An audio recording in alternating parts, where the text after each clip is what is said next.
Sa Kenya, kasama sa grupo dinukot sa isang refugee camp doon. Binatilyo, patay matapos mabundol ng bus sa Quezon City. Driver tumakas. 32 asong ibebenta raw sana bilang asusena na iligtas sa San Pedro, Laguna. Ekstrang segundo sa huling minuto ng June 30. Ano nga kayang epekto? At Hollywood actress Katie Holmes nag-file ng divorce.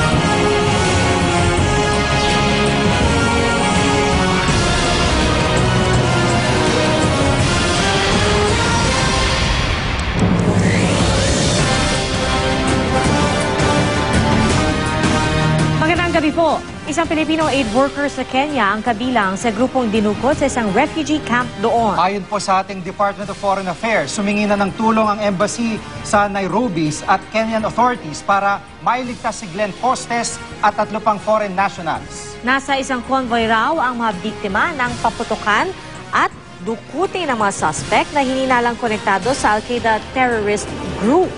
Tinutugis na raw ng Kenyan military at police sa mga suspect. Nakikipagtulungan na rin daw ang DFA sa mga embahada ng iba pang biktima.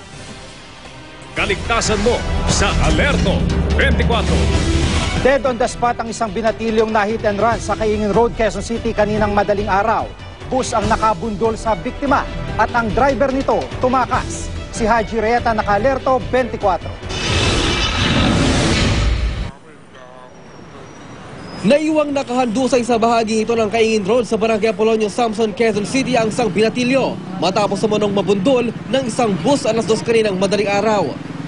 Kwento ng mga saksi, umaharurot daw ang bus kaya nabundol ang biktimang si John Melo Solomon habang naglalaro sa tabi ng kalsada. May tulay po.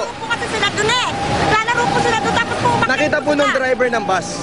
Nakita po na nakabangga siya. Hindi ko kasi mahabol kasi nga may tindahan kasi ako hindi ko maiwanan eh. Sinasabi niyo po ba na tumakas yung bus driver? Hindi, huminto po siya. Ang masama po, huminto siya. Sana binabaan man lang yung bata. Tapos umalis na siya. Hindi naman matagal po dyan yung bus eh.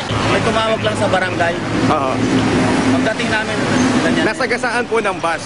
Nasaan na lang. Bakit? Naplakahan naman ang bus, TVC 346. Sabi ng mga nakasaksi, may tatak na Malanday bus line. Ang mga magulang at kaanak ng binatilyo, labis ang pagdadalamhati. Nabundol na nga ang biktima, tinakbuhan pa raw ng driver ng bus. Paano niyo po nasabi na takbuhan, sir? Nakakita po Patuloy na inaalam ng otoridad ang pagkakilala ng driver at konduktor ng nakasagasang bus. Haji Reyeta, naka-Alerto 24. Hindi pa po matukoy ng otoridad kung sino ang may-ari ng bus na bumundol sa isang binatilyo sa Quezon City. Wala rin daw CCTV sa lugar kung saan naganap ang insidente. Yan po tinutukan ni Bam Alegre. Hirap ang pamilya Solomon na tanggapin ang sinapit ni John Melo na nabundol ng bus kaninang madaling araw. Kwento ng ama, biglang tumakbo sa gitna ng kalsada ang anak ng masagasaan ng isang bus, ang aso ng kanilang kapitbahay. Tapos nakita niya yung aso dun sa may EDSA na nasagasaan. Tapos yung nabangga na siya.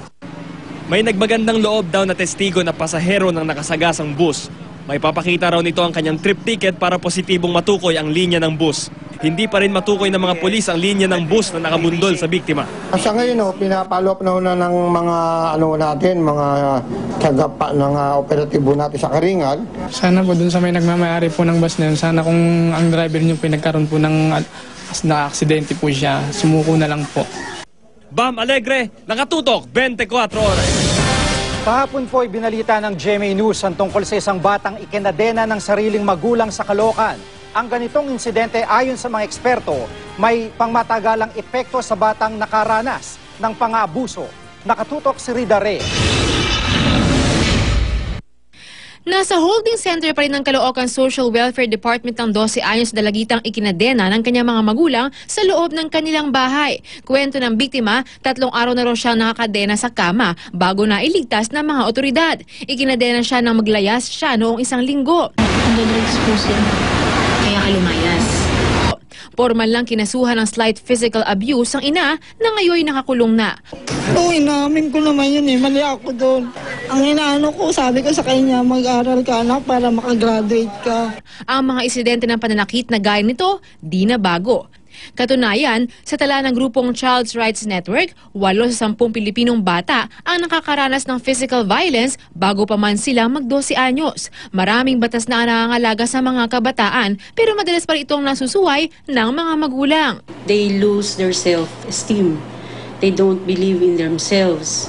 It's always a fear of na ang gagawin nila.